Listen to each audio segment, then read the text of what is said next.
years, we have made efforts to get into contact with the owner and bankroller of Tema Youth FC, Wilfred Kwaku Osei, to speak to us. Those attempts have never been a success. Finally, there's a breakthrough because he has availed himself to answer questions from us.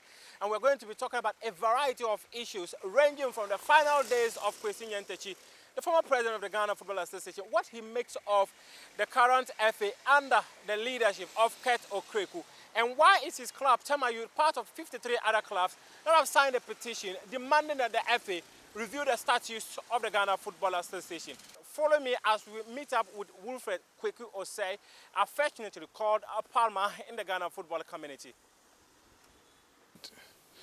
When you have legends already in the industry, so I always want to be introduced as brief as possible. So you're not a legend in the industry. You've been in there for. When I went through your policy document last year, it showed me that you've been in there since the 90s. So you're a legend in here. It's about when you are prepared to learn, and you learn from the right source. If you are being fed by the gurus within the industry, you tend to progress faster than anticipated. And that is the benefit that I've had. You have to succumb yourself to authority. You make sure that you learn the rope. And by the time you come out, chest out, you'll be a fully baked product who will be able to withstand all the dynamics within the industry. And that's exactly how I've been prepared to meet said turbulence as and when I pilot the plane. So how will you describe your journey so far within the football industry? It's been topsy-turvy. At a point, I'm quite a happy person because of what I've achieved within the shortest possible time. I never thought around this time all these things could have been done. I situate myself within the school and colleges games, and an accounting or a finance person who would take up a coaching responsibility with a school like St. Augustine's. And on 3 consecutive times, I qualified them to represent the Central Region in the Milo Championship. And that included no less personalities or players like Michael Essien, Matthew Amwa, Antonio Bodai, Don Bote, Ishmelado. It's gratifying. So at the time that I wrote that policy statement, I was surprised at myself that within this short time frame, I've been able to successfully churn out football products who represented Ghana at the highest level. And I continue to do that. I always pray to my maker to give me more blessings and good eyes to scout and ensure that I develop more players for Ghana. Not only for Ghana, but within the continent of Africa. And beyond the continent of Africa, because you have talents out there. Certainly. At times, I tend to differ from the argument that these days we don't have quality players. No. It's about how meticulous you be in the recruitment exercise. That is what can bring the best out of the system. Ghana is endowed with a lot of talent. It's up to you to know the right place to go, having identified the talent, to bring the appropriate structures to develop these players. If you look at a player like Joseph Pencil, Pencil went through the Red Bull academy system. So when he came to Tema Youth, he had already learned the rudiments of the game. We made a top-up, not the MTN top-up. We made a top-up, and within a matter of 4 years, he had blossomed into a global competitor. He went to Hungary, 45 minutes upon touching the ball. The coach concluded in signing the player on loan, free loan. The first 7 days, by Saturday, Joseph was called up for a game. He was among the first 11. The first game he played with Ferencváros, he scored. And when I hear certain things, it's very, very, very encouraging because it doesn't come that easy. You talked about it's been topsy-turvy, and there's some things that encourages you. What would you describe as the high moments and the low moments within your journey in football? My Parma has been associated with a lot of controversies, and it's all based on how Tama Youth was formed. We were formed out of controversy. That's quite an interesting one. We had a legal tussle with Sportnet, Mr. Sari, before the court decided that we can go ahead and continue with our football club. That's why I say we were born out of controversy. You pitch yourself against Almighty House of Folk in the infamous Otukwe case, and that should tell you we've been there. So far as the legalities are concerned, we were the first club to go to CAS and push our grievances through. We were successful, and that is what culminated in the a landmark case against Daniel Goza, and this has also made FIFA to revise the transfer regulations in relation to movement of players within a certain time frame. It's very instructive. Then you look at Parma vying for the FA presidency. All manner of things were made against me, in spite of the fact that these issues were not part of the eligibility criterion, yet it was applied against Parma. Your club owes the FA, which is not true. Yet people were able to push that agenda just to dislodge me. I was brandished as Kwesi's boy. No, I wasn't part of Kwesi Yantechi's cabinet. You've mentioned so many things, and now you've gotten to the point of the FA elections where you were brandished a Kwesi boy. Aren't you a Kwesi boy? A Kwesi man? He's my mentor. No two ways about that. I always look up to him for inspiration. Kwesi has done a lot for me so far as my football management career is concerned. But for him, I won't be where I am today. I took the pains to learn the curve, and I'm quite happy that he's brought me this far. Those who were with me at the executive committee will submit to you that I always oppose Kwesi's policies within, because I'm of the view that if somebody is mentoring you and the person is going astray, I'll be the best person to point it out to him. Kwesi signed the start times deal, haven't returned. I told him point blank, President, unfortunately you signed a very bad deal. People are aware of my stance when it came to the appointment of Kwesi Appiah, openly. So that should tell you I wasn't a yeah person on the executive council. So at a point, some members thought when they even bring me to the Kwesi's cabinet, I will oppose him in cabinet. But when we had dialogue over a given period, Kwesi appreciated my stance. And I quite remember in the start times, though, when I finished with my submission, he said, that is why I like Parma. Parma will not hide behind you and be saying all sorts of things. He will say it as it is. And that brought some changes, and certain things were done to make the start times deal at that time a bankable project. That is the real me. I will not sit down for things to go haywire before I come out to say that I saw it, I wanted to comment. I will put it on record that these are my grievances, this is what I think of the process, and if something could be done about it, all the better. At the end of it all, when executive decision is taken and I come out, I defend that executive decision to the hilt.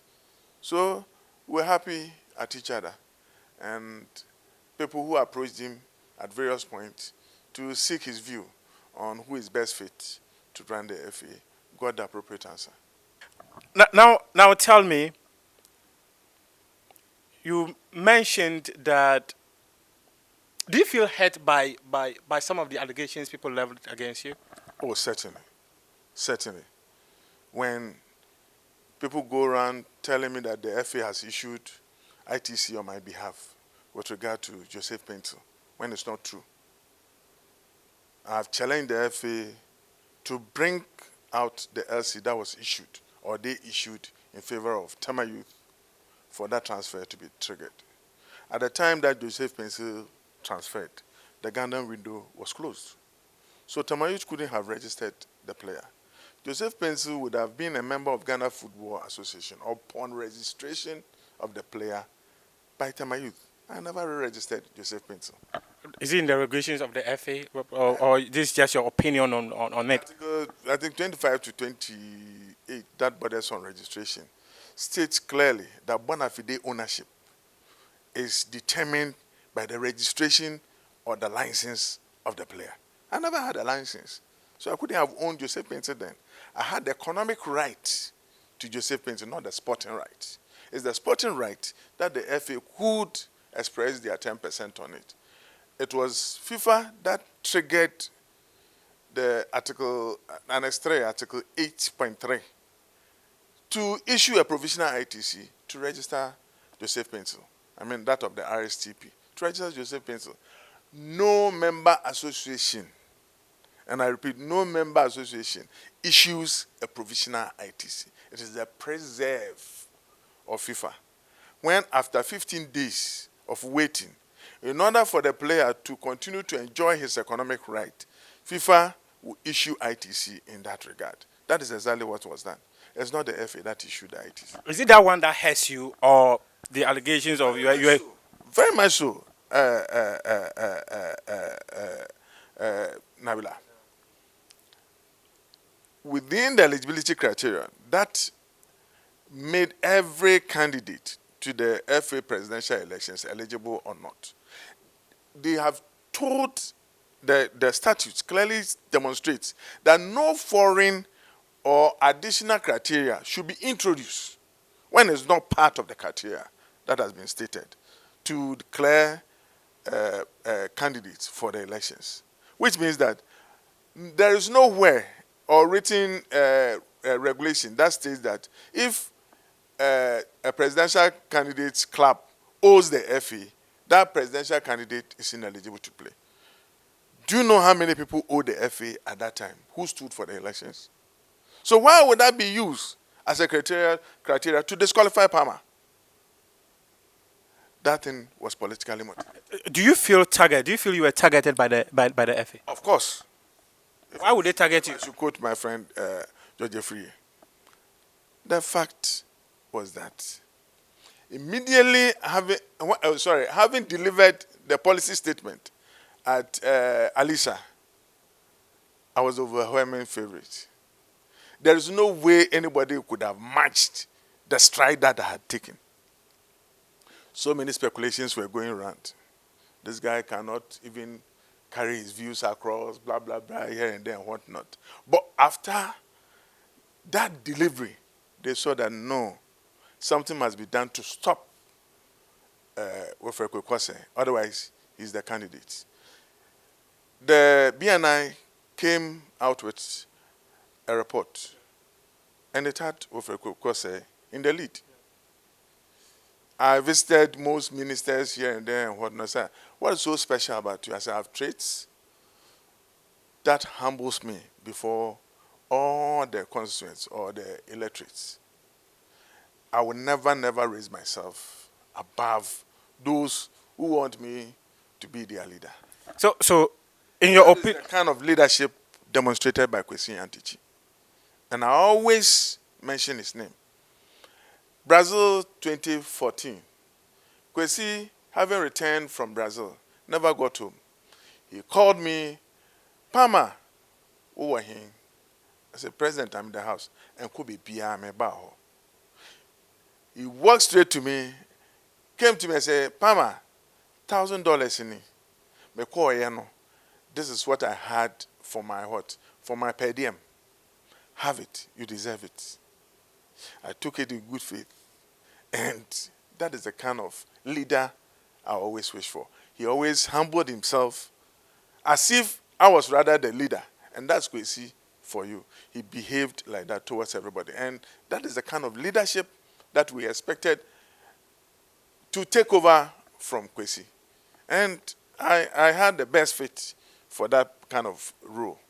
Why were you targeted? Because I have what it takes to reform Ghana football. But reforming Ghana football should be in the best interest of everyone. So if you have what it takes to reform Ghana football, why would people target you? Nabila, it's not everybody who would like to be an agent of change. Some people resist it. Others will torpedo it. They don't want good things to happen.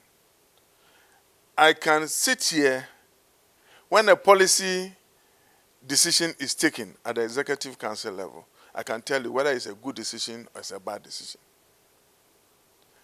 The project at the GFA is not for, let me say, amateurs. It's a project that must be tackled with the best of abilities. It's not a straightforward job. When we're there, Kwesi will tell you this is not an easy job. So I knew for a fact that whoever would take over from the normalization, there was job to be done, not leisure. It wasn't time for leisure. I'll come back to the amateurs bit because I'm quite interested in that area. Were you targeted by Dr. Kofi Amoah's normalization committee or the other candidates who were contesting for the position of GFA president? It was a joint project. It was a joint project. By who and who? Kofi Amoah came out clearly. We have him on tape. That guy Pama, I will never let him stand for elections. It's clear. I can tell you the person who authored the report to disqualify me. He wasn't part of the normalization committee. No. He's part of the current executives. He's currently at the FA. And he knows full well that he authored that report. At the right time, things will unfold. No, hold on. Let me just get one thing clear. What it means is that the vetting committee did not disqualify you, but rather someone made the vetting committee to disqualify you. Is that what you're suggesting?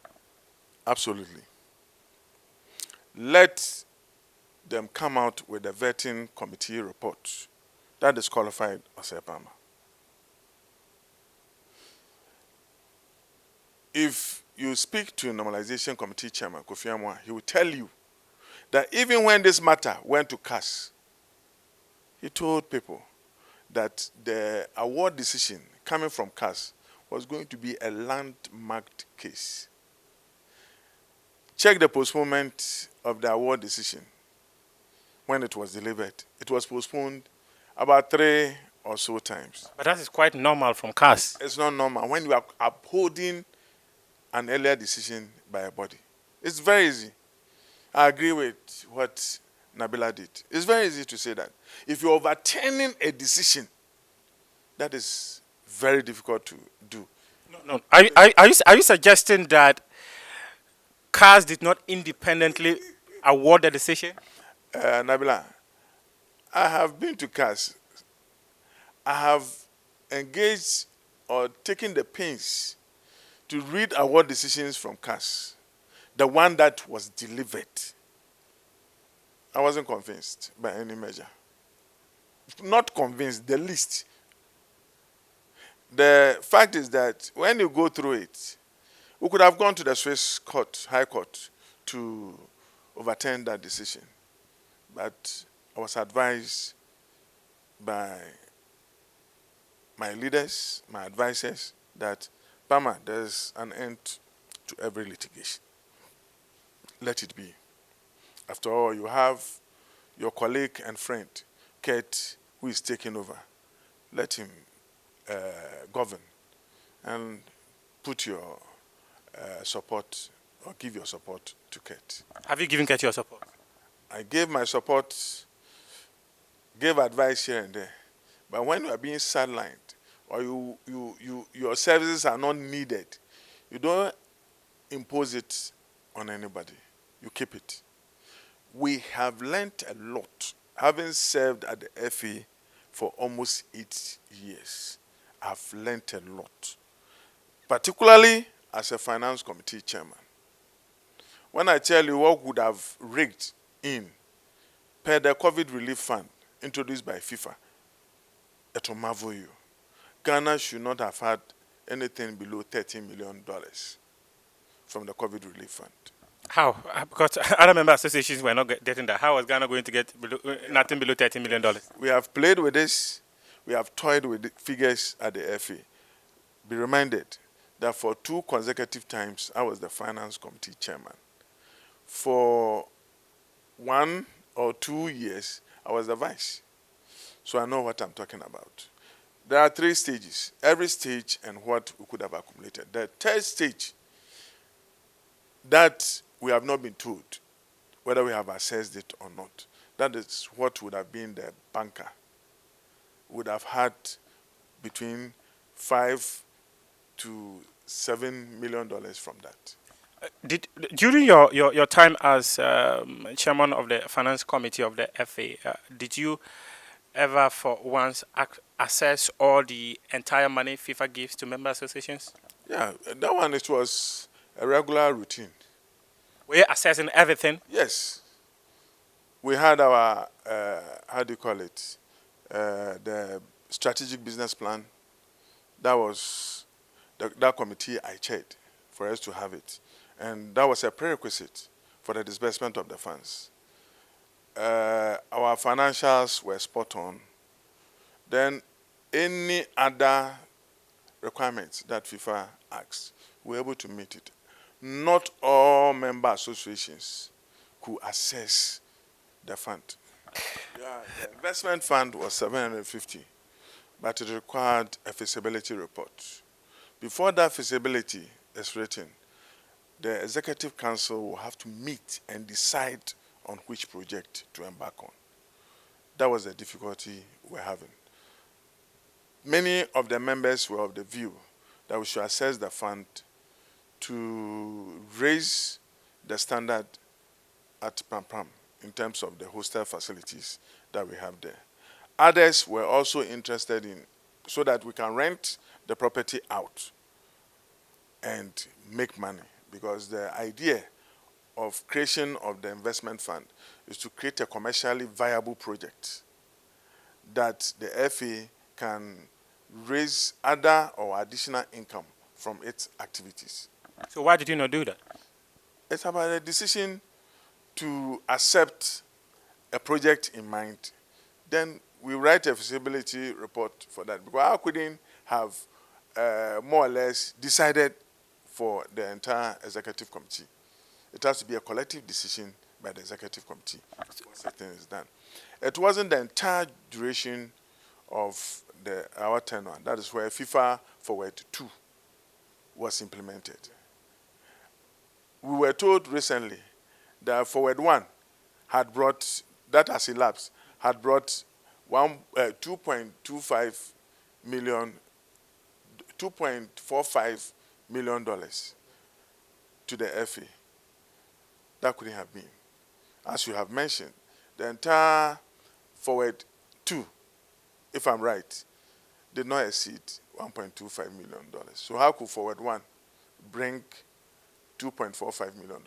I had written to FIFA, and they had mentioned to me that last year when that conversation came up, when I wrote to FIFA, FIFA told me that it was expected to expire in December. So what it meant is that by the time the FA came into office, they could still have access to those monies. What you could have asked is that whether it was 2.45 that has been given to the FA or not. Because at that time, I didn't have the figure that you are mentioning. And I'm telling you, the highest or maximum you can do under the FIFA Forward was 1.25. You've mentioned it. So there's no way you can exceed the 1.25. Well, are you a special member to the. What if we say that the 2.45 they accept were for a period of 2 years? I'm telling you what transpired. If you look at the COVID relief fund, I think the stage one puts that is, it made member association accessible to what they had not received, and that was $1 million per year.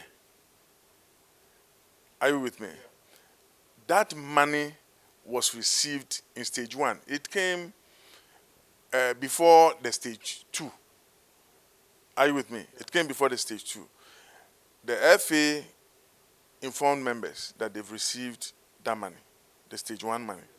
That is when the first disbursement was made. But stage two, nobody told us. They rather told members that it's the FIFA Forward one that they have been able to access, which was not true. If you have just joined us, we are speaking to Wilfred Kwaku Osei, the owner and bankroller of Tema Youth FC, a former chairman of the Black Stars Management Committee, a 2019 GFA presidential candidate, and he's been speaking on a lot of issues from how his career as a football administrator began all the way down to this point. Now we are talking about the current FA, but I want us to continue the conversation around the current FA and talk about current issues. But two quick questions before we get into that are going to be two things. Per the ruling from the Court of Arbitration for Sport, that I think that it hurts you so much. Does it hurt you so much that CAF arrived at that decision? No, but I don't think they were vintage enough. I wasn't hurt because nowhere in the ruling have they said that I'm ineligible to contest any future elections. That's exactly where I am coming to. Before you comment on it, many have said, and I have heard people say that per the ruling of the Court of Arbitration for Sport, what the normalization committee did by disqualifying you, CAS agrees with them. What it means is that in future elections, Parma can never be eligible to contest. They're just insinuating what is not in the ruling. Both rulings specifically referred to the 2019 GFA elections and not all the subsequent elections that is about to take place. In any case, I'm not under any contention for the presidential. Let me put it straight. I don't have any presidential ambition now to vie for the FA presidency. Why? The reason being that, Nabila, it is not you who decides to lead people.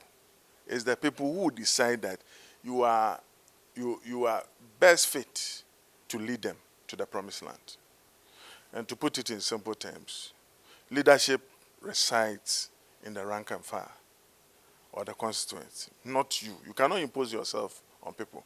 What if the football people decide not to vote for you? It is up to the football people to decide if Parma is an ideal candidate for the GFA elections. If the football people decide that Parma is the ideal candidate, we want him for the 2024 elections or 2023. Will Parma make himself available and want to lead them? We'll do broader consultation before we take a decision. No, but you just mentioned that, or they will come to you and tell them we want you to lead us. So would you avail yourself wanting to lead them if they say, please do, lead us? They will take a decision, but I do not operate as an individual. There are people within the circle that I consult on issues. So it will not be my individual decision, to be a collective decision. Nabila, when you take up leadership role in that manner, it becomes consensus, it becomes overwhelming, and at the end of it all, everybody will rally behind you. When you even come and we are introducing austerity measures, people will bear with you, people will sacrifice for the change that you are introducing to be effective. That is how come I believe in the fact that before you accept any leadership position, build consensus before you accept. Let's talk about current issues happening within the Ghana FA, and What is your opinion of the tenure of Keto Kriku so far? He's serving his mandate. Earlier, you mentioned that the FA is not for amateurs. Are you suggesting that Kurt is an amateur leading the Ghana FA? Let the football people judge. I have not mentioned anybody's name. All that I said was that the job at the FA is a Janjantuan one. It's not for amateurs. So if I have insinuated anybody to be an amateur, then I'm sorry, because I've not done so. All I did is to assess myself. And Nabila, I know I have what it takes to lead football people. Not only that, as a leader, you are as good as those that you surround yourself with. That is, those following you. I have people behind me who are capable of directing me to turn things around at the FA. I know I have a strong backbone. So are you saying that the FA has not been turned around yet? Not that I know of. It's business as usual. Not that I know of. Seriously speaking. If you were voted the FA president, what would you have changed? Oh, a lot. But this What are they? is a thesis question. Yeah, it's a thesis question. So Let me encapsulate it. I would have changed the image of the FA to a positive one. is the FA image negative? Am I preaching to the choir? So what do you mean? What do you mean by you would have changed the image of the FA to a positive one? What do you mean by Because if I'm preaching to the choir, because the journalists have benchmarked the standards at the FA. If our image is solid out there, you are a better judge. If we still have to do a lot at the FA in terms of image enhancing, that is also up to you. So you are a better judge. What must change at the FA? A lot. What are they? Oh, even not to... Mention 3 things. 3 things. It cannot be 3 things. It cannot be. We have the 7 pillars, and I feel that has not been tinkered well, so far as the FA is concerned. Even we are having issues with competitions. Our regulatory environment, we are having issues. Otherwise, we will not... I'll be coming there. I'll be coming there. I'll be coming there. I'll be coming there. But I just want you to mention things that must change at the FA now. I'll be coming to that point. You see, Nabila, football is we have a Bible of football. If you don't follow certain principles, you cannot squeeze water out of stones. You will not get the intended results. Management or administration is a scientific process. When you trigger an aspect of it, there's an outcome that you get. So when you ask me that what is wrong with the FA now, I'll go with my 7 pillars. And even infrastructure-wise, I think it's okay. I'm asking you. As we speak now, Division 1 clubs, I'm playing at Sogakope. There's no venue aside. That's why I'm at Sogakope. Is it the responsibility of the FA to provide clubs infrastructure? Not at all. But they... Then why are you placing it on the FA? They regulate the licensing requirements to approve a pitch or not. And most clubs had their first option turned down. That is exactly the situation. You cannot have clubs at the Division 1 level moving from certain radius to go and play their matches at another area or in another jurisdiction. Are you saying that they should lower the bar of the club licensing because you just want to play matches at your first choice of venue? You see, Nabila, you can make the laws, but implement the laws within our current economic circumstances. We went for a meeting, and the agenda was that Division 1 clubs were going to pay for referees' fees. Some of us told the FA categorically that we didn't put that in our budget. And we cannot conjure figures to be paying for officiating fee of 20,000 Ghana cedis. We couldn't have. Are you with me? So implementing some of the policies, you could have planned it in such a manner that you would have avoided this. The very first time we met at M Plaza, I asked the question, Mr. President, that is Kurt, are you sure you are ready for the league? He said, yes, we are ready to start. I, having been part of the finance committee, knew that one of the triggers, or if you do your expenditure pattern, the highest component of it is officiating. It takes a chunk of the money at the FA. There was no sponsorship. So how will the current administration deal with officiating fee? We have administration of the league. We do make allocation for the administration of the league or the management of the league. It takes the chunk of the money. Is there any sponsorship for it? How would the FA be able to raise money for that? So within that time frame, what could have been done is to give enough time for such a league to take off.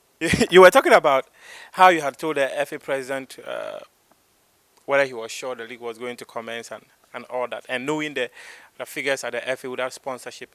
I just want you to conclude on that, then I'll proceed to the current happenings, because if you foresaw that it was very difficult to start the current season, there's also an introduction of a new competition that starts next year. I made that statement because in finance, we have what we call non-funded expenditure, and that can collapse any business. Any expenditure that you have, you must have a source of funding for that particular expenditure. I want to organize a party. I don't have the money to go and buy the drinks. Can I organize this party and have my peace of mind in the house? Because if I go and borrow, the person operating the bar will come on Monday and be chasing me. So before I put my hand on my chest that I'm going to do this party, I should have money to cater for the drinks. That is all there is to it. Most of the expenditure were non-funded because the FA did not have money to fund it. And as we speak now, referees are owed large sums of money. Yeah, but even your administration was always owing referees. We had sponsorship at a point, and that one we couldn't pay. So having been armed with that fact, that is how come I gave that advice voluntarily. Somebody would have kept quiet and said, oh, I knew they couldn't do it. But I cautioned them that this is what will happen. If we had taken our time to embark on the reforms that was needed at that point to attract or repair the negative image that we had built, especially after the Anasa expose, would have been able to attract corporate Ghana. How are we going to build or repair that image? How are we going to do that? You tinker with the 7 pillars. What are the 7 pillars? This more or less, you talk about competitions, administration, and governance. You have infrastructure. You have a host of other things. I've mentioned 4.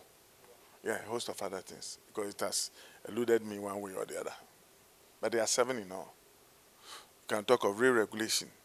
You already have regulations in place.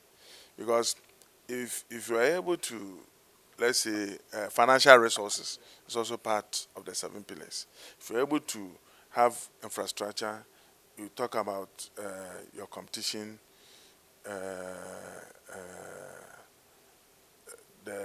then you bring regulation to supervise or re-regulate the sector. Are you with me?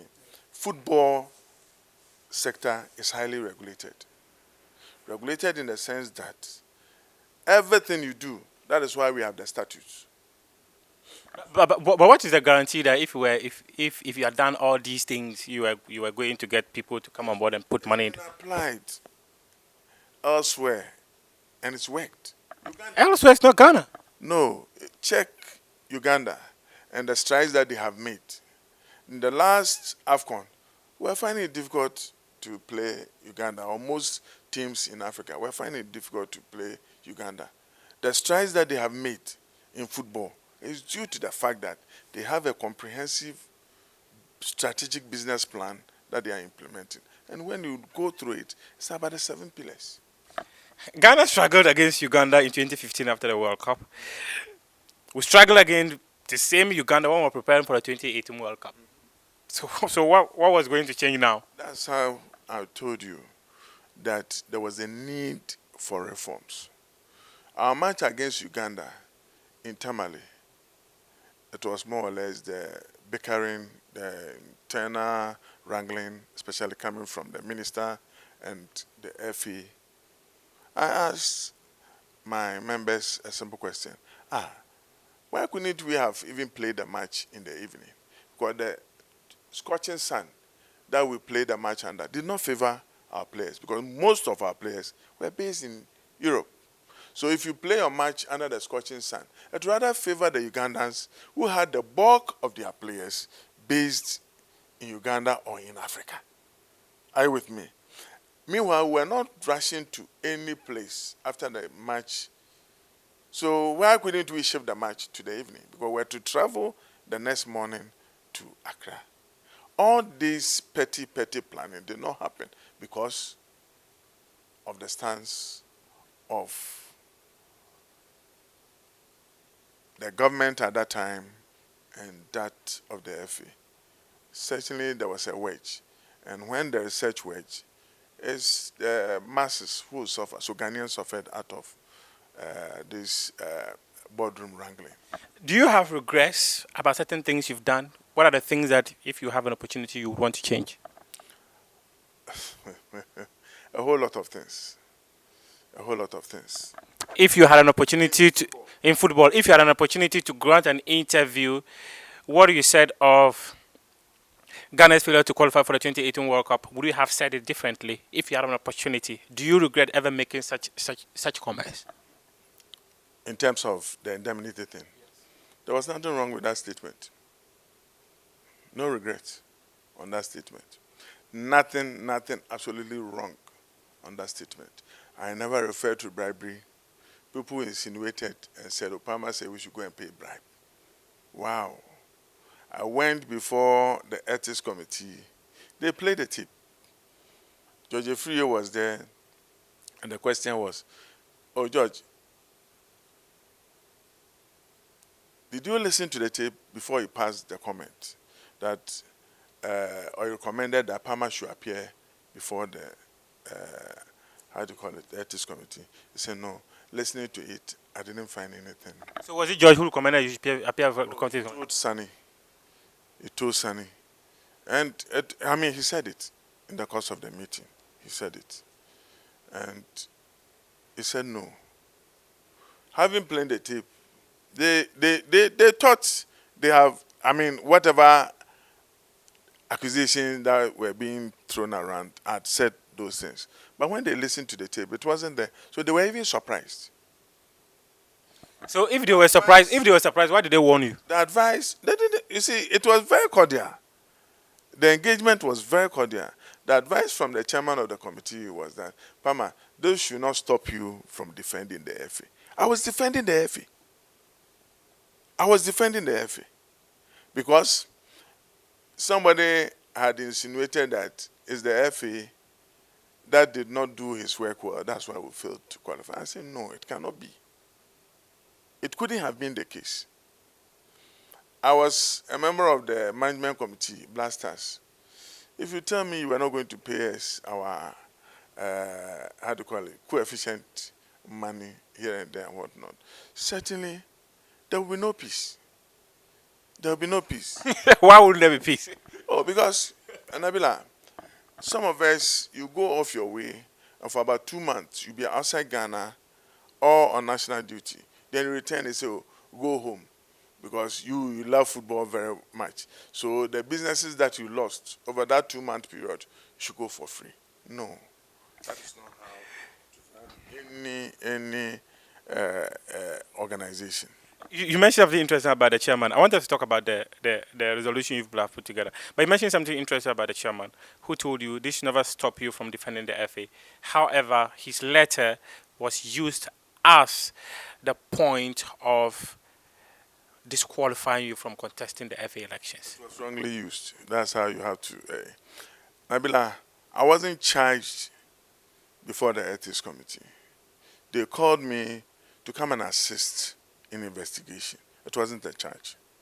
So when you ask a question, have you been charged and convicted under FIFA Code of Ethics and Chapter 2 or so? Certainly the answer is no. So, in other words, are you also disagreeing with CAS's position? CAS never said anything about this, whether they were right in the application of ethics here and there and whatnot. No. It was the manipulation of the normalization committee then to ensure that Palmer will never qualify. Go behind the CAS ruling. Go and do further investigation. You realize that that decision that was finally delivered, something untoward went on. So CAS can be manipulated. That is up to those who did that. But I can tell you, it wasn't a good award decision.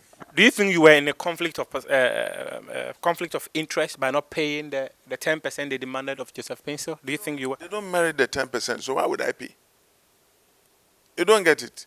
FA should show me that they issued the ITC on behalf of Tema Youth and on behalf of Joseph Pencil. That is how come Joseph Pencil went to Belgium and continued with his career, and I'll pay the 10%. Would you ever be neutral in the matters of Tema Youth and the FA if you were voted FA president? You mean myself? Yes. I've always been objective when it comes to my decision. But Tema Youth is a club you invest in. That's where you pump your money in. That is where you make money from. How are you going to be like someone who is independent in matters of the Ghana FA and Tema Youth? It's very easy. You have to insulate yourself from such bombardment left and right. And there's a way to do that professionally. You have to engage professional men to run Tema Youth. Then you disengage and transfer your investment in Tema Youth to a trust. That trust could have managed it so that Wilfred Kwaku Osei will not have a single share in Tema Youth, so that people will see me more as an independent person. You could have remained as a director, all right, but your shares is what will let you protect your interests at any point. Dr. Ndum did that when he assumed the office of the National Development, how do you call it, ministry. He did that, and it could be done. Now let's talk about the current issues happening in the Ghana FA. He's also done that. He hasn't got interest in dreams, I'm told. Kerr's name just came up. That's quite an interesting one. Kerr's administration just a couple of months ago organized a congress. That last congress you never attended. However, you are part of a group of people, 53 others, who have said that you want an extraordinary congress to review parts of the statutes of the Ghana FA. Why are you demanding a review of the statutes of the Ghana FA? There has been breach of a social contract that we signed when normalization organized the Congress to review the statutes of the FA. There were so many segments of the statutes that football people were not happy with. We set up committees to review the statutes. Mr. Anto Fianco was part of it. Madam Abibata was part of it. Kofi Menu was part of it.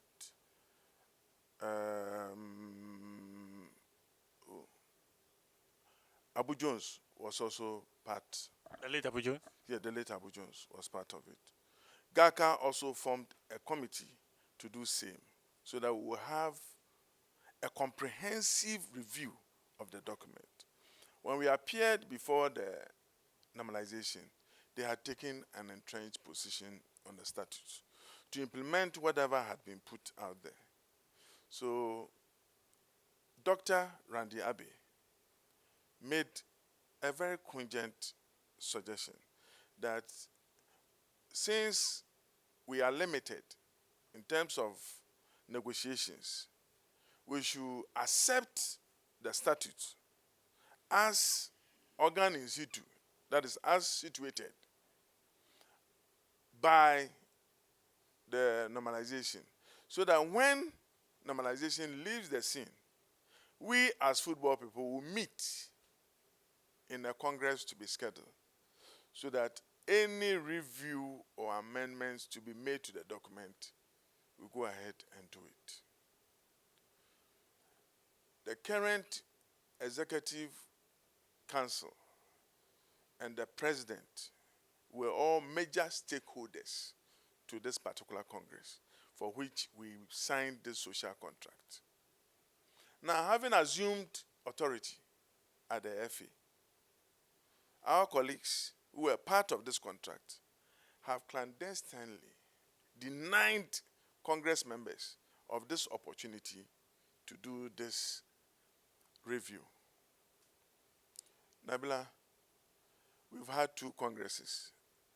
There hasn't been any contribution whatsoever from a member with regard to the amendments to the statutes or any regulation.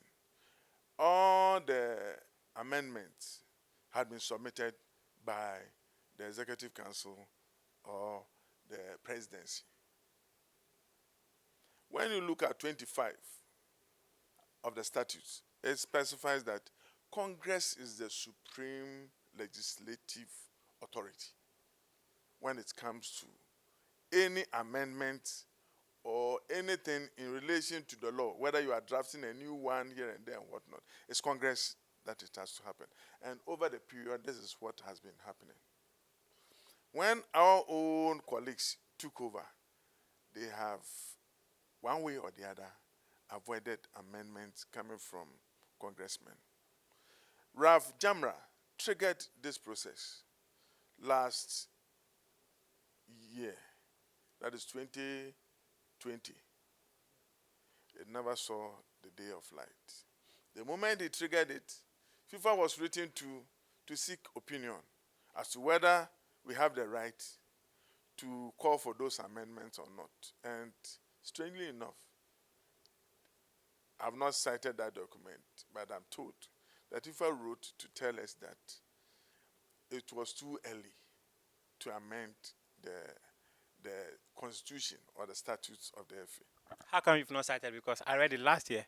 Yeah, you read it. But whoever wrote that document did a great disservice to football. It was written by Veron Musungo Omba, who is now the General Secretary of CAF. It's the same Veron who came here and he said all sort of things. He hasn't got the right to do that because within our statutes, there's no prescribed time within which you can make amendments or not. So what are your concerns now in relation to the new structure of Ghana football coming up? I'll come to that because, Nabila, I don't want listeners to reduce our resolution to only the reduction of our delegates from 48 to 18. I don't want, because that is not what is in our resolution. It touches on so many areas. Okay. So I just wanted the precedence for the people to understand. Appreciate the trajectory. Yeah. So they have done convocation, and convocation has been made to such an extent that members are not allowed any time for you to suggest amendments. So, Raf, the technical blow that was dealt to that resolution was that you couldn't meet the 30-day period. Accepted. This year, convocation was made 2 weeks to the time. The same 30-day period could not have been met. So the question is, why is the executive doing their convocation within the time period that members could have tabled a proposal to amend? It's a strategy so that no amendment can come from any quarters. Now, agenda was sent to members this year, and part of the agenda, they have stated a whole lot. Football pyramid, autonomous league, but no document was attached to this agenda, which means that you cannot discuss this agenda in Congress. Because before you are able to discuss it, you table it before Congress for that motion to take effect. There's a need for members to be apprised with the content of the said proposal. This never happened.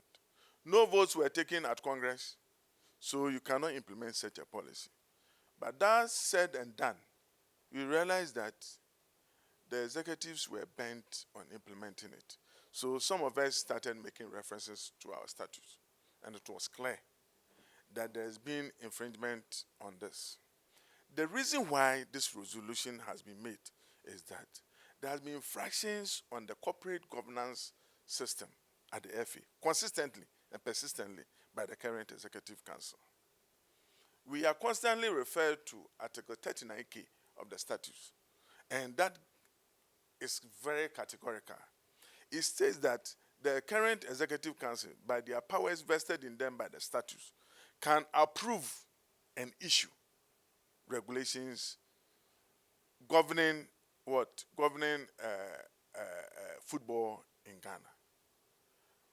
Nabila, if you want to understand law, it's about English. It's about English. You can approve. Approving what? Approving something that has been amended by another group, or a proposal that has been tabled by another group. You cannot table your own proposal and approve it. Otherwise, where is the checks and balances? There's no control within such structure at the FA. So people interpreted the approve and issue to mean that they can amend our regulations. You remember when Mediama were to lose some points because of yellow card issue, because this amendment was not made at Congress, so members were caught midstream. They didn't know exactly what had happened to the statutes. And the response was that, oh, we sent the amendments to your email. How many people will read that kind of document? If I'm part of the process and I've been given the legislative power to amend, why would you take that legislative power when you are not clothed with that legislative power? So our idea or the resolution is to go to Congress and make sure that if the 39K is creating any ambiguity in the minds of the executive, we take it out of the statutes. Because there cannot be any conflict in the fact that it is the annual Congress that is clothed with the legislative power to amend our statutes and any regulations. Currently, when CAF wanted to make amendments to the structure of the Champions League, there was an extraordinary Congress for which our president and the General Secretary willingly and willfully attended and legally attended. Why are we being denied of similar opportunity in Ghana? That we, as in Congress members, who are the owners or legitimate owners of the company or corporate GFA, we do not have the right to make amendments, but it's rather the executives that we have put out there that manage the company for us. They can dictate to the owners of the company that this is the direction that we must go. But the owners cannot reciprocate whatever they are doing. I don't think any corporate governance anywhere will allow this. No, it doesn't happen. That executives are rather making laws and dictating the laws on the owners of the company. It's the other way around. So we are of the view that that particular article must be dealt with because it's being abused, misused for the purpose that they want to use it for. And before we be aware, we have been used for quite so long. So we have made it or stated it in our resolution that should be gotten rid of. We have the Women's League. We have the Premier League. All the Premier League clubs in Ghana, they have 2 votes, making it 36 votes. The women are 20 now. Within our proposal, we are saying that every Premier club at the women's level should also be given a delegate each, so that they will not go for a mini congress to approve those who are eligible to vote in the main congress, so that we will not be seen as discriminating against women. The affirmative action must start now. And some of us even contend that the Division 1 of the Women's League, there should be concession made towards that. Aren't you intending to expand the Congress? The electoral college must be expanded. It must Why? be expanded so that nobody in his right thinking mind can influence any of the delegates. Because the smaller the number, the easier it is for them to be influenced. The NPP, they've shown the way. That is how come they expanded the electoral college of those who vote for the presidency and other members of the what? Of the party, executive members of the party. That is democracy. In democracy, the larger the voters, the better it is, because you cannot go and more or less use money or any material thing to influence the voters. Are you suggesting that it is possible to buy electorates? Nabila, we are in Ghana. Everything is possible. I cannot speak to anything, but I will go for the kind of system that will make that an impossibility or something that nobody will think of embarking upon. So you have to safeguard your own elections.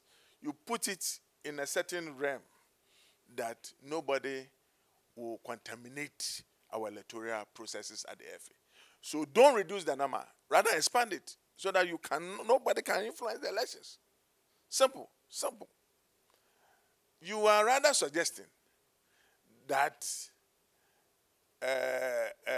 RFs, their delegates to Congress have been reduced.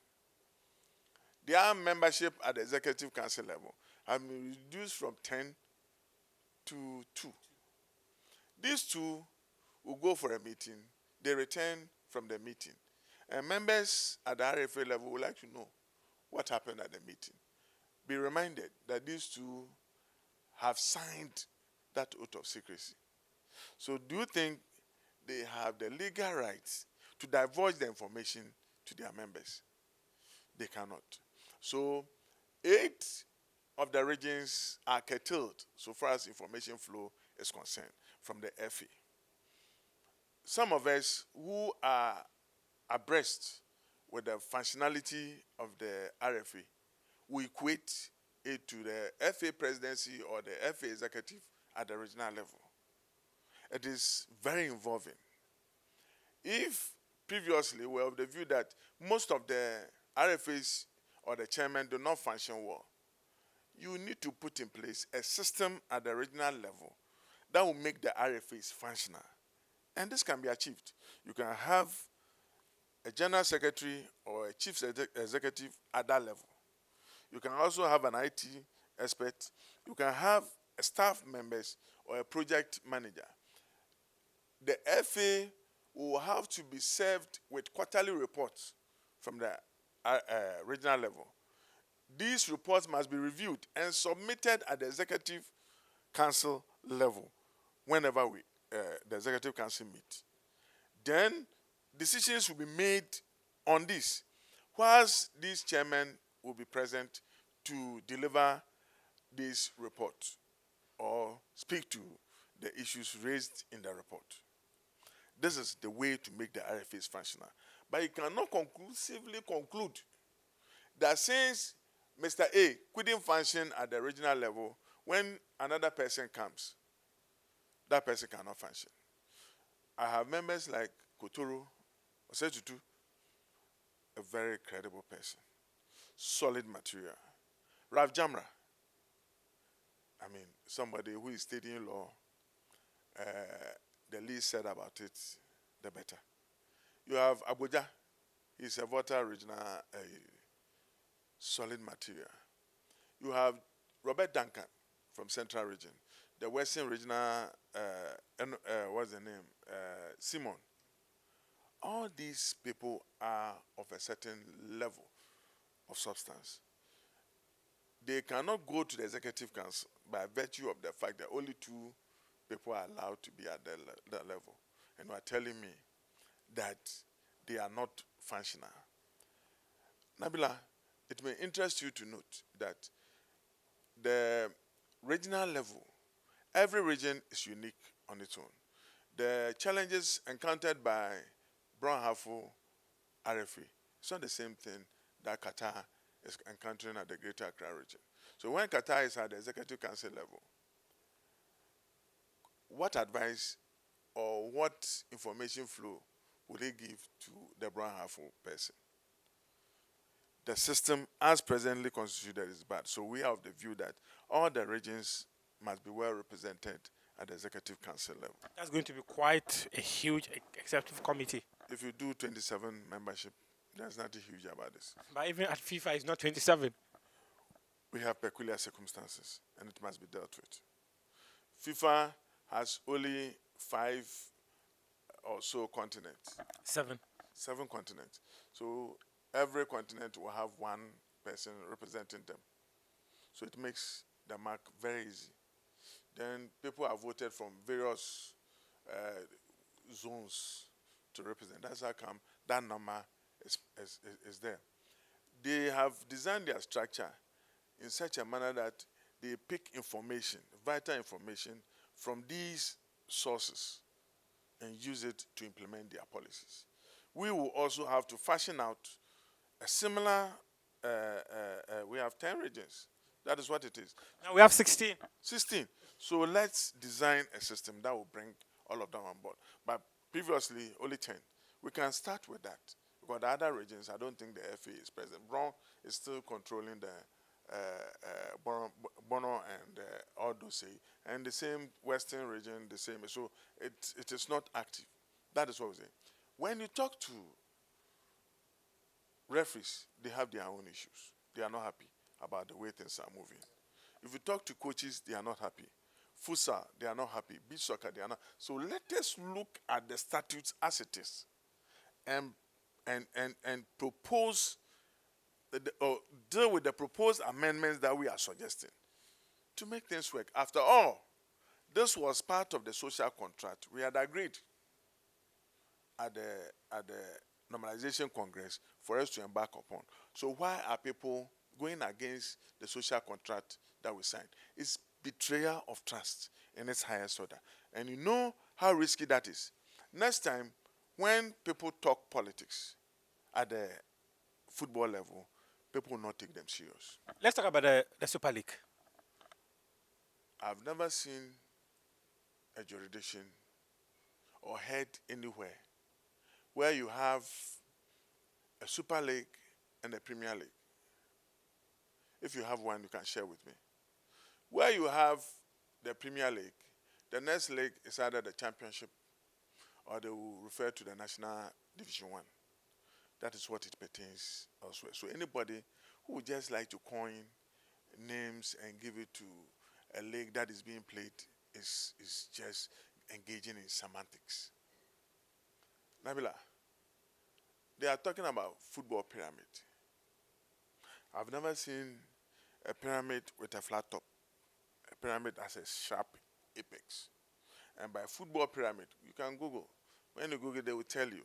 This is the kind of league system that has so many clubs at the base, but smaller clubs at the what? At the apex.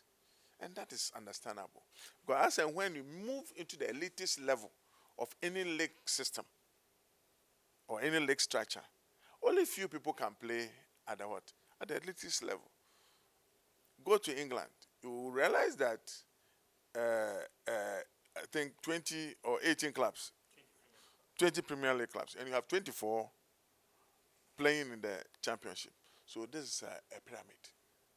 Go to Egypt, go to Turkey, that is what is being practiced elsewhere. But in our case, they are suggesting a pyramid that has 18 Premier League clubs and 18 Super League clubs. How can you have 18 and 18?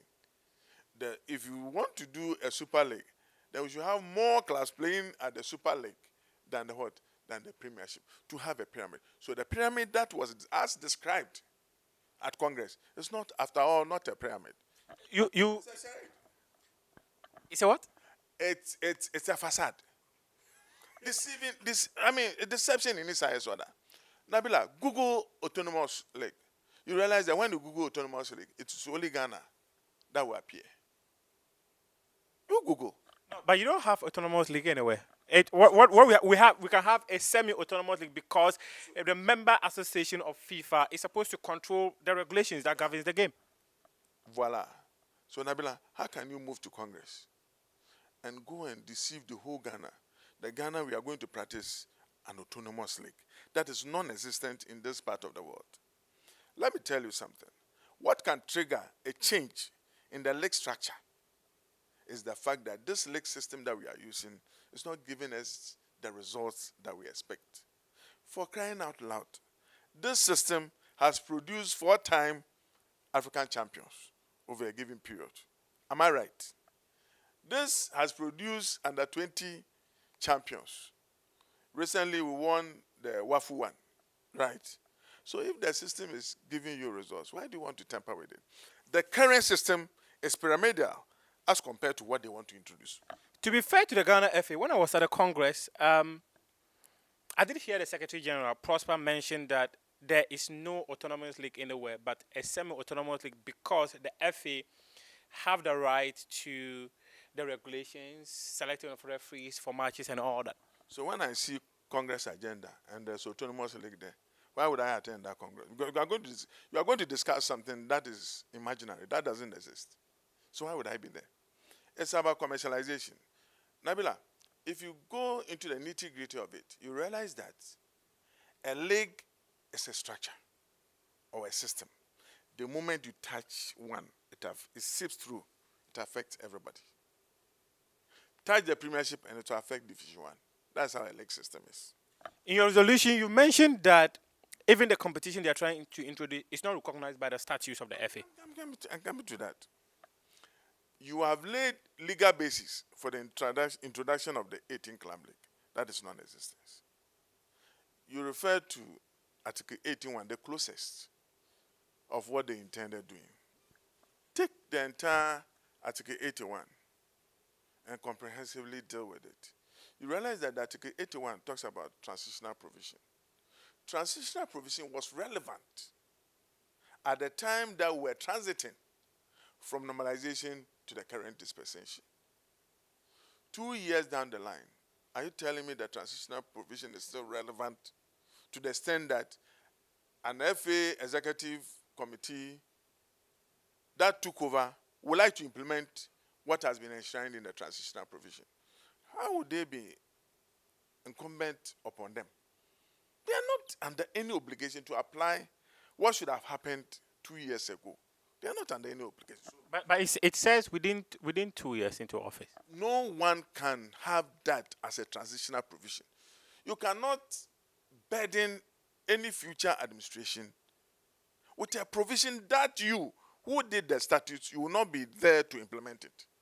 Why would you do something for me to implement it and you label it as part of transitional? If it was not part of the transitional provision, that would have been okay. So check through the transitional provision. You will realize that all the letters labeled there, they've been implemented, except that this 81.6.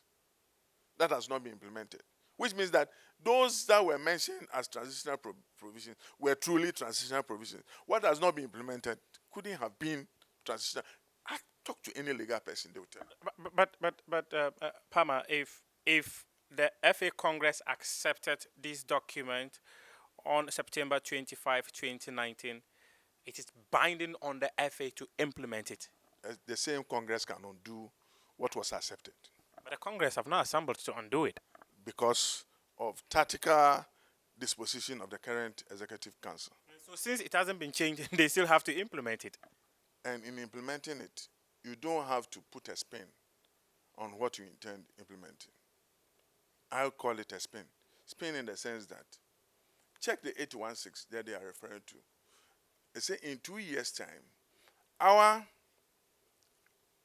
delegates at the Division 1 level will be reduced from 48 to 18. Nabila, delegates are not clubs. Delegates, you cannot equate delegates to clubs. In the sense that when you check our statutes, we have 36 premiership delegates. Do we have 36 clubs? No. We have 8 delegates at the premier level of what? Of the women.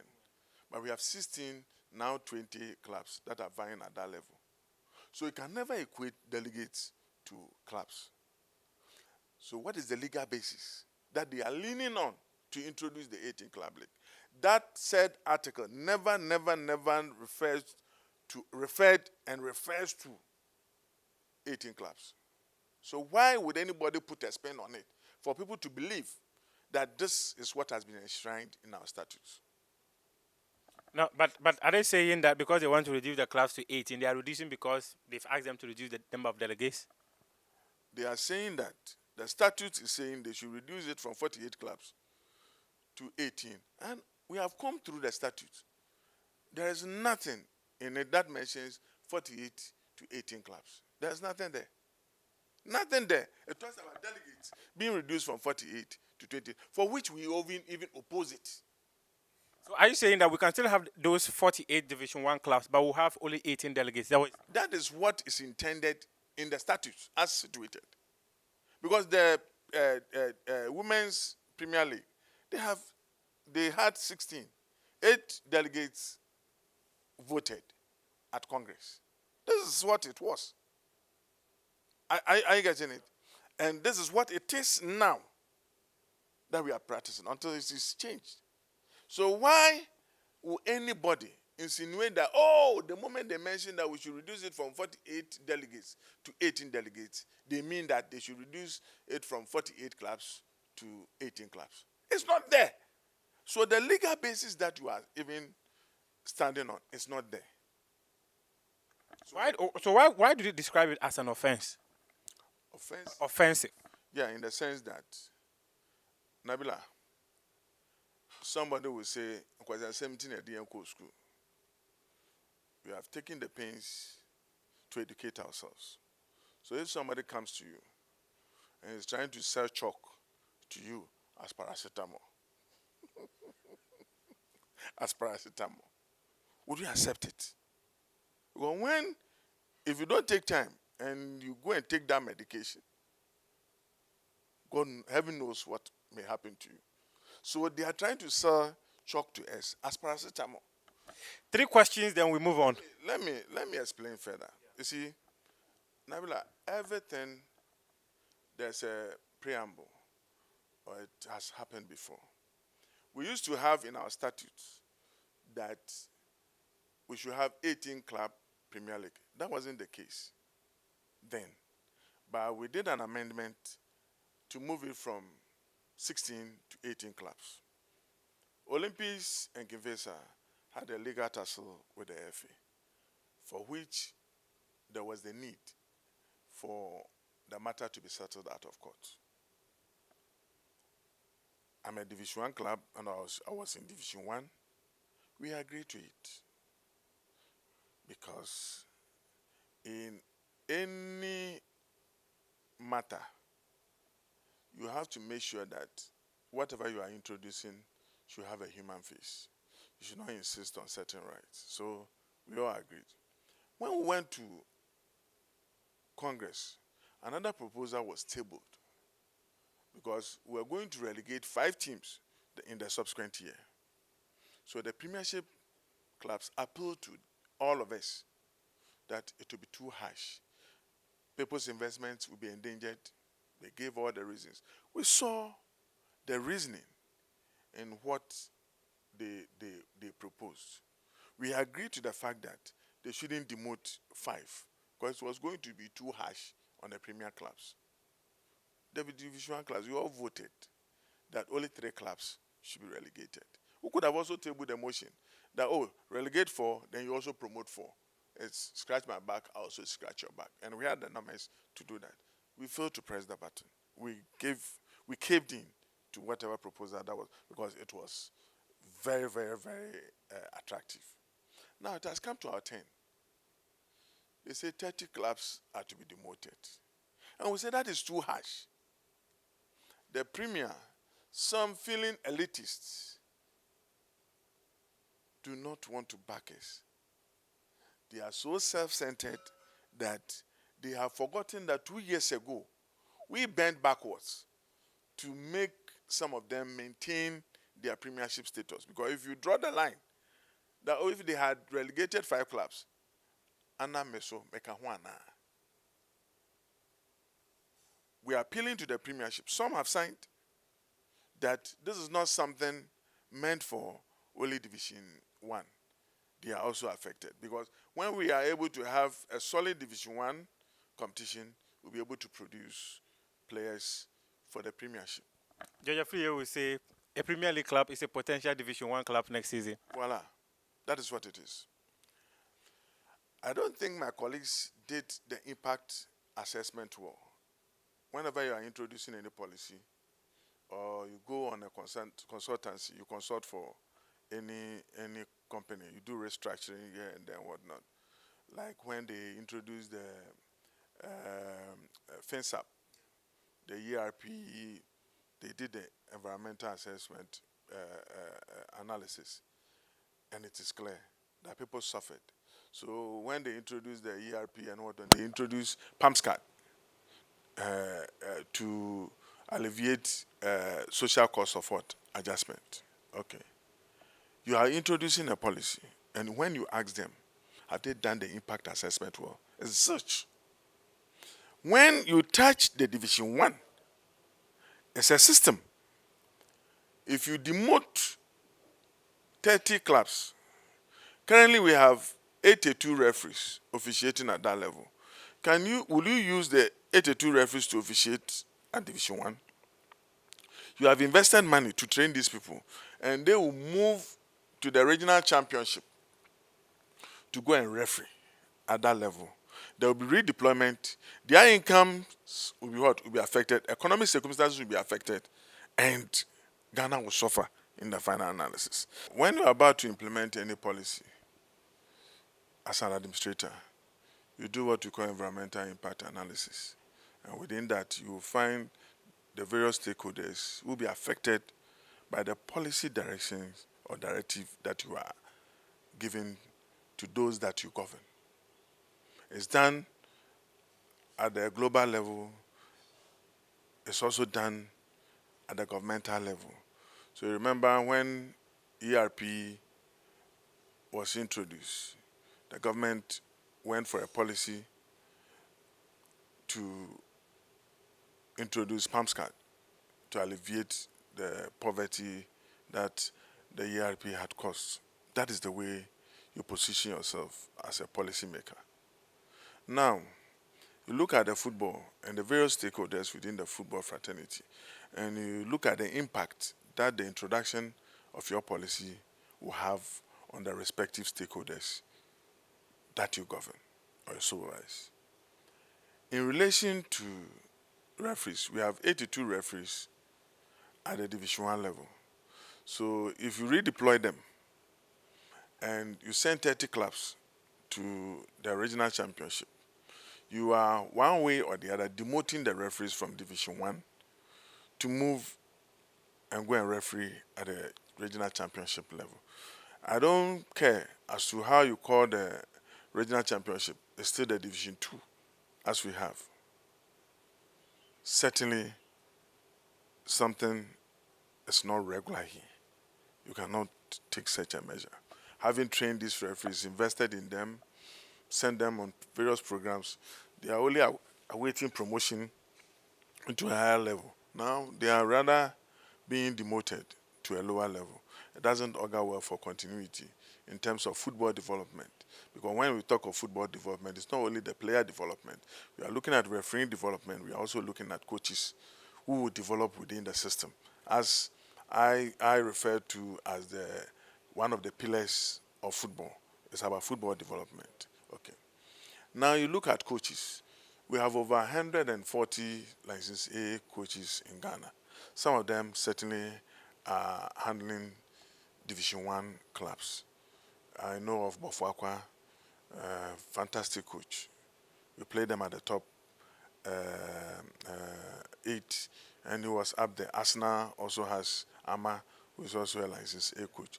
It should tell you and inform you that when you demote the clubs to the regional championship, 30 of such clubs with their coaches will go down there.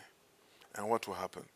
There will be redeployment. They will go and take lower salary because at the regional championship, it's not as attractive as the national division 1. So certainly you cannot maintain your salary at that level. Economic circumstances will change. So you cannot go there. That is how come the referees supported and appended their signature to this resolution. You look at coaches, they did same. Now, players, PFAG, we never contacted them, but I'm of the view that they should have even mooted this resolution in the sense that when such redeployment comes in, 30 times 30, which is about 900 players, are going to be demoted to play at the regional championship level. And you ask them, what will become of their economic circumstances? Certainly, you are going to derail the processes. Most of them cannot survive. Some may even become social misfits. And we all know the implications that it will have on the criminal level and all those things, because most people are playing, exerting their energy at the football level, reducing crime. So if you do that, the impact or the social impact or economic impact of such a move will be devastating on players. So a PFAG should support this. Clubs. Every club within Division 1, you don't have any business to stand aloof when such a policy is being forced down your throat. In the sense that they say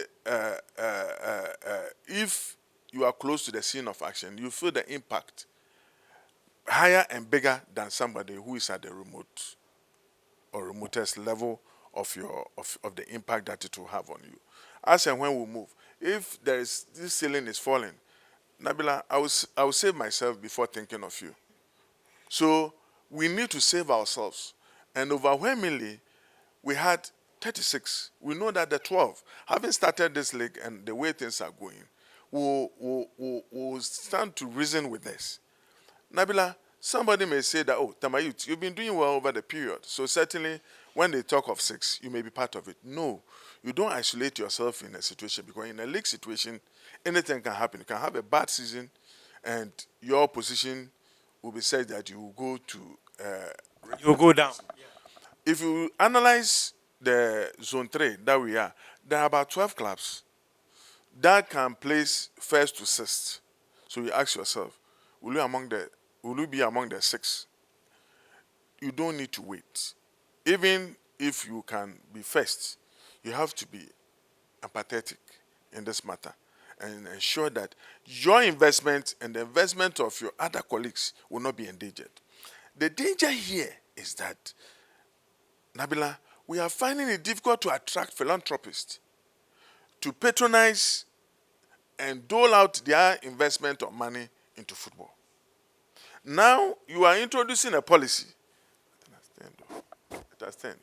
Now you are introducing a policy, and the policy is inimical to the future of the game at the Division 1 level. And you don't feel it as a policymaker. I'm shocked. I'm taken aback when people take such a position. Oh, Pama, why are you so bothered about this? My investment of 16 years is being endangered. And you say I should stand there aloof and be smiling with you. No, anybody who perpetuates such a policy on me doesn't have me at heart. If the person doesn't have you at heart, What if the FA does not call for the extraordinary Congress? What happens? There are ramifications within the confines of the statutes. So we will look at the statutes and go according to what has been stated in the statutes. We will make sure that legally we push the FA to accept the fact that members are the owners of the FA and not the executives. We understand some members are pulling out. Any truth in this? They are coercing them to withdraw.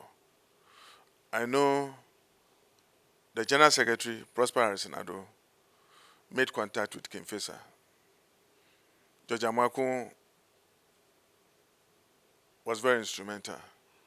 They brought the chief executive, questioned him why he signed, and asked him to write a letter to withdraw.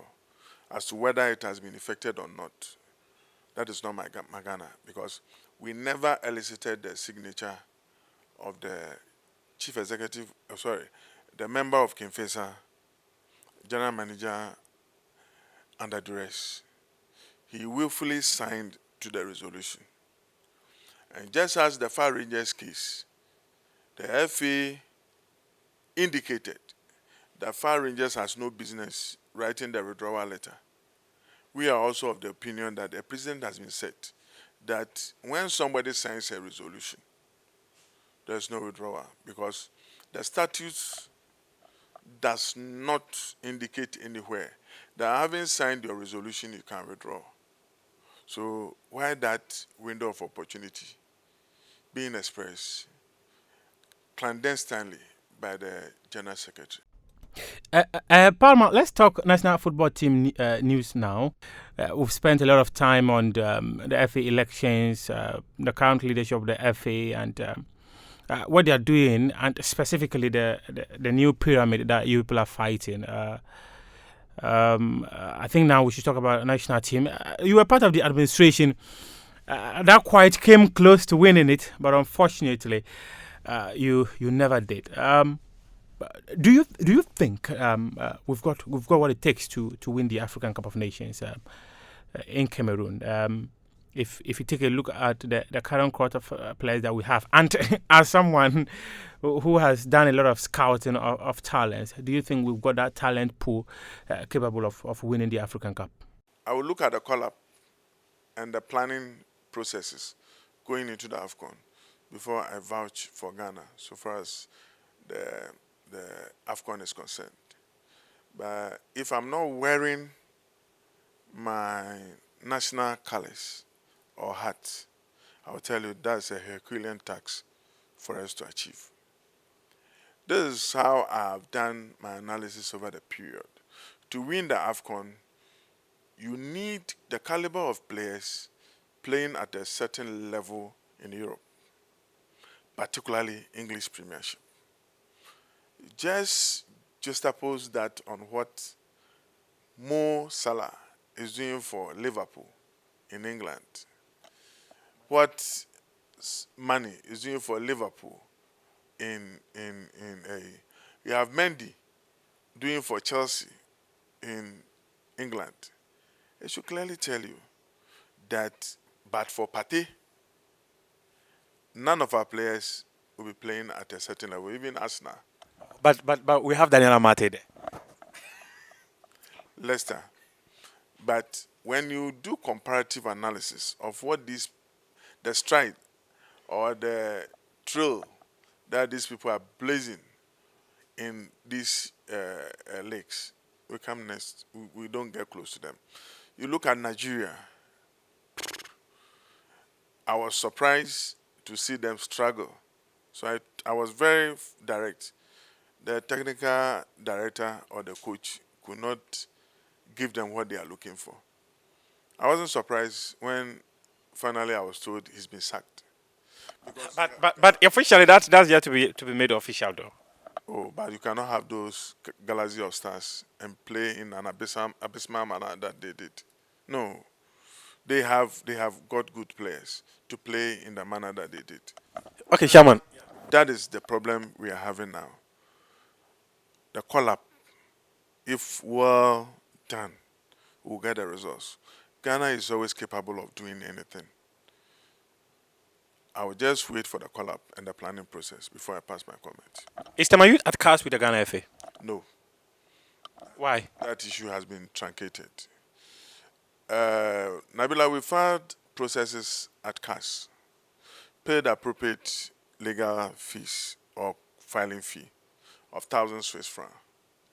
Having paid a 1,000 Swiss francs, we sent to CAS electronic version through our mail. I use my email for that purpose. Then we made the request to file through the e-filing. They gave us a form, we filled the forms, sent it to them. Then we were given access to the e-filing platform. Nabila, we've uploaded information severally on countless occasions. It all returned, the file is empty. The file is empty. We call CAS to seek assistance from the councillor. Anytime you call, they refer you to a councillor on the case. We called severally, we were told the councillor had gone for lunch. So we deemed it fit to write email to that effect, for which they recognized receipt of that email. Later on, CAS came back 3 days, having consistently done that. CAS came back to tell us that because we do not have the information in our e-filing platform, they cannot continue with the case. So sad and pathetic. We have sent them courier, voluminous document, courier, 60-page document with evidence by courier, DHL. They wrote to us and said, if they don't see evidence of the courier sent, they will discontinue the case. We had the evidence because we had sent it earlier on. So we provided them with a copy of the receipt that was issued to us by DHL. They only came back and wrote that they have cited that we have sent the courier. They have also seen the email filing process. We have filed all the processes here, but because the thing is not in the e-filing system, they cannot continue with the case. So it's purely due to Have they reimbursed your money? electronic challenge. They told us that I should write for the refund of the money. Go to the CAS website. They have stated categorically that legal fees or cost of filing are non-refundable. They cannot refund it. But this one, they say they will refund. Are you disappointed that you couldn't proceed at CAS to have what you termed as poor decision making from the Ghana FA in relation to how Accra Lions qualified to the Ghana Premier League? How disappointed are you about that? Very much disappointed. This would have been a landmark case. My solicitor will tell you that case was properly filed. We did all the research, and this time round, would have had the provisional measures. We had cited all the authorities that there is, and would have had the provisional measures. I have grown to realize that if you are pursuing a matter and you get to a certain point and there are difficulties, do not push it beyond that point. I found a heart to forgive all those who hide their plans. So strange.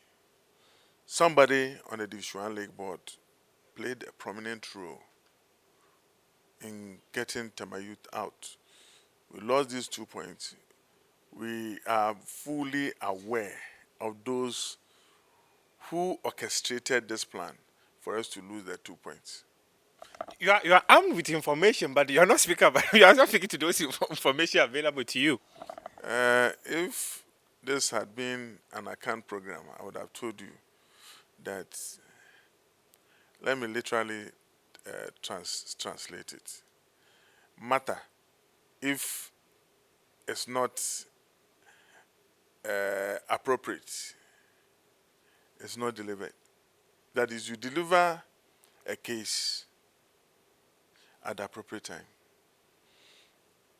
If you have clean conscience, if your heart is clean, any machinations, anything plotted against you, people will come, and it will come to you naturally.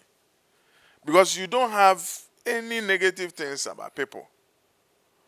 So when you move, I hear. The cars case that I told you, I knew whatever was going on here and there. I want to give you a byline.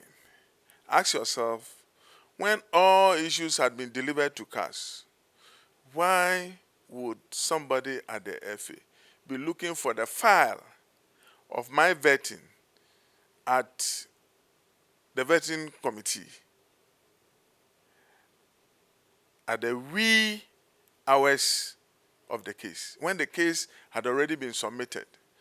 Did CAS come back to the FA for further and better particulars? That was unknown to me, Wilfred Kwaku Osei. The moment that incident happened, a very good friend called me and said, they are asking for this file. This is what has happened. Is the case, are they still gathering information about it? So we've already submitted our arguments. So this is not the time to say, okay. He just wanted to find out. So I have a bed at the FA who always whispers to me when people are undoing my good works. You told me about a project for Tema Youth last year, about 30-acre land. Have you started work on it? No. We have started engaging our partners in Europe, and most of the equipment are being sent down. When it gets to the port, we are going to clear them. And our ambition now is to imbibe in the players the idea of dreaming, drinking, eating football, anytime tea. So the academy approach is what we intend doing. Anytime I go to Sogakope, I'm a happy person. It's not that I own the project, but I'm happy for Wafa. Because they are doing what a modern football team should be doing. Keep the boys, teach them exactly what they have to do. Very soon, a very big announcement to be made. We are partnering one of the top, if not the topmost club in England, one of the topmost clubs in England, in this project of developing these players for Europe. There will be another club also in Holland who will also be part of this. We are expecting the chief scout of that top team in England here next week. And at the appropriate time, we'll have that engagement and we'll see how destiny will take us. Who is the biggest export of Tema Youth? Oh, certainly, it's undeniably Thomas Partey, but we never profited directly from his move. I'm always happy for him in the sense that what we saw of him 10 years ago, the world is seeing what we saw in him now, and I'm happy. Joseph Pencil brought the biggest revenue, undeniably. The question I asked myself, if he had played in Ghana or been exported from Ghana, as people are claiming, could Tema Youth have rigged that money? It was due to the fact that he moved to Europe, he could rub shoulders with them. I'm anticipating another move from him this January. And all that I always pray for is that God should give me the patience, the heart to discover and rediscover talent. You mentioned that you didn't make money from the Thomas Partey, but when he moved to Arsenal, media reports said that your club made millions of euros, or is it thousands of euros from him? It's, thousands of euros from Thomas Partey's move. And it was quite encouraging.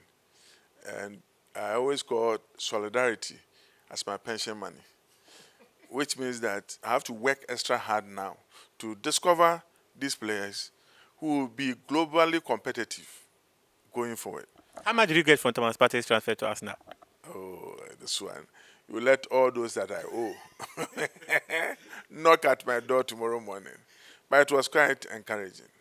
But we never benefited from a direct transfer to Atletico. That's what could have been. But when we pushed Atletico and realized that they were reluctant, we never pushed their matter further.